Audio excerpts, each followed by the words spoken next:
Assalamualaikum warahmatullahi wabarakatuh. Shalom, Om Swastiastu, Namo Buddhaya, Salam Kebajikan, Salam sejahtera untuk kita semua. Yang saya hormati para dosen, peneliti, dan rekan-rekan peserta seminar. Perkenalkan, saya Anggrahita Sinastiti. Saya Hafizul Akbar. Di sini kami akan mempresentasikan hasil kajian kami yang berjudul Pay Later antara kemudahan digital ekonomi dan jebakan masyarakat yang hidup di era Society 5.0. Artikel ini ditulis oleh Dr. Fajar Wahidi Utomo, MPD, Anggraita Sinasiti, Hafizul Akbar, dan Tanaya Aurelia Aregani. Artikel ini kami susun sebagai upaya untuk memberikan kontribusi ilmiah dalam Seminar Nasional Pendidikan Ilmu-Ilmu Sosial dan Hukum Senpishum tahun 2025. Dalam kesempatan ini, kami akan memaparkannya dengan diawali pendahuluan. Seiring berkembangnya zaman, kehadiran teknologi telah menandai babak baru dalam peradaban ekonomi manusia. Nah, perubahan ini tidak hanya menciptakan efisiensi dalam sistem produksi dan distribusi, tetapi juga mengubah cara masyarakat berinteraksi dengan uang dan konsumsi. Berikut adalah data-data dari pertumbuhan ekonomi digital yang ada di Indonesia. Yang pertama yaitu nilai ekonomi digital Indonesia sebesar 82 miliar US dollar pada tahun 2023, lalu diproyeksikan hingga 109 miliar US dollar pada 2025.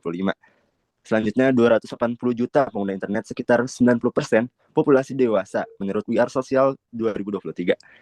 Serta Indonesia, pasar digital paling dinamis di Asia Tenggara menurut data dari Google, Temasek, dan Bain 2023. Nah, selanjutnya yaitu ada fenomena penggunaan pay later nih, dari inovasi serta dampaknya. Yang pertama yaitu kontrak pay later sebesar 79 hingga 9 juta pada tahun 2023, naik 17 kali sejak 2019. Selanjutnya yaitu nilai piutang sebesar 6,13 triliun pada Maret 2024, naik 23,9%. Lalu sebesar 68% pengguna adalah milenial dan Gen Z menurut data dari Kata Data 2023. Dan yang terakhir, pay later sering dianggap solusi cepat namun mendorong impulsif buying dan utang digital.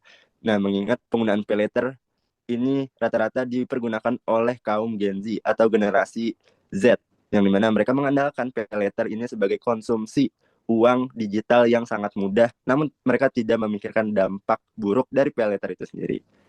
Lalu berikut adalah metode penelitian yang kami gunakan dalam penulisan artikel paper ini.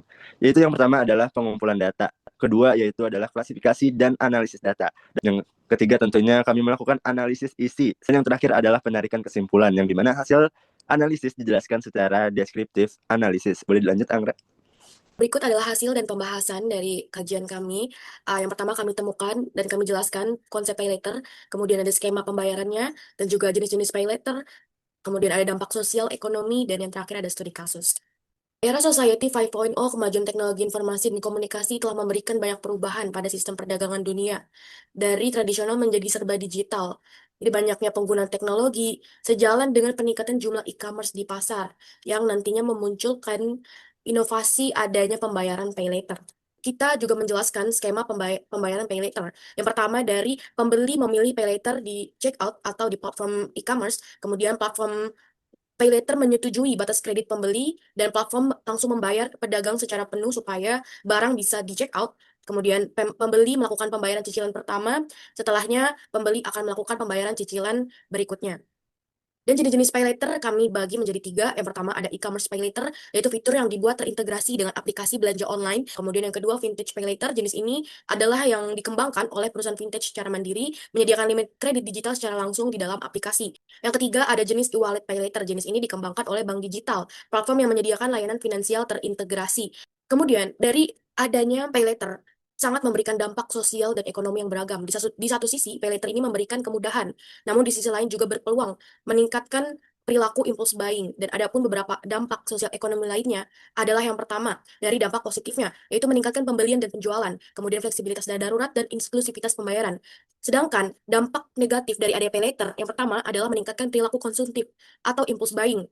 Yang kedua, menghambat kesejahteraan keuangan jangka panjang, kemudian meningkatkan risiko utang menumpuk dan gagal bayar, banyaknya pengguna yang tertekan, dan terakhir kebocoran data pribadi karena rendahnya regulasi perlindungan konsumen. Nah, di slide ini kami juga memaparkan studi kasus terkait ketergantungan generasi milenial dan Gen Z terhadap pay later. Dari kami mengambil studi kasus yaitu ketergantungan generasi milenial dan Gen Z terhadap pay later. Nah, peningkatan penggunaan pay later sangat signifikan dalam beberapa tahun terakhir. Berdasarkan data dari Kata Data Insight Center 2023, sekitar 68% pengguna layanan pay later di Indonesia berasal dari kalangan milenial dan juga Gen Z yang berusia antara 18 hingga 35 tahun.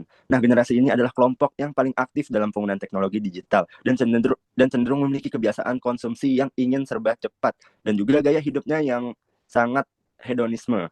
Nah, pay later ini adalah produk finansial digital yang memungkinkan pengguna untuk membeli barang atau jasa saat ini dan membayarnya itu nanti. Nah, platform seperti Shopee Pay Later, GoPay Later, dan Kredivo memberikan proses dan akses persetujuan yang sangat cepat dengan cicilan yang ringan sehingga menarik perhatian oleh generasi muda. Namun kemudahan ini juga dapat menciptakan ketergantungan. Menurut survei Jakpad 2024, 20% pengguna Pay Later berada di bawah usia 30 tahun dan 46% dari mereka pernah mengalami keterlambatan dalam pembayaran. Nah, berikut merupakan langkah-langkah untuk mengatasi permasalahan dalam penggunaan pay later. Yang pertama, Gen Z dan Gen milenial perlu mengadakan edukasi dan literasi finansial digital yang menyeluruh. Kedua, pengawasan dan regulasi yang ketat dari OJK terhadap pemasaran pay later. Ketiga, penanaman kesadaran akan konsumsi yang sehat dan pengelolaan keuangan pribadi. Dan yang terakhir adalah pengembangan fitur pengingat batas cicilan dalam aplikasi pay later. Oke, boleh dilanjut, Angga. Baik, dari paparan kami akan kami simpulkan bahwa PayLater adalah sebuah inovasi dalam keuangan digital yang mencerminkan perkembangan teknologi di era Society 5.0. Layanan ini memberikan kemudahan dan fleksibilitas dalam transaksi, namun juga membawa risiko jebakan finansial, terutama bagi generasi milenial dan Gen Z. PayLater seharusnya dianggap sebagai alat bantu finansial yang dapat meningkatkan efisiensi dan kesejahteraan, bukan sebagai pilihan untuk berbelanja secara berlebihan. Dengan pemanfaatan yang cermat, perkembangan teknologi bisa menjadi jalan menuju kemandirian finansial bagi masyarakat di era digital ini. Dari kami, sekian. Terima kasih untuk perhatiannya. Kami akhiri. Wassalamualaikum warahmatullahi wabarakatuh.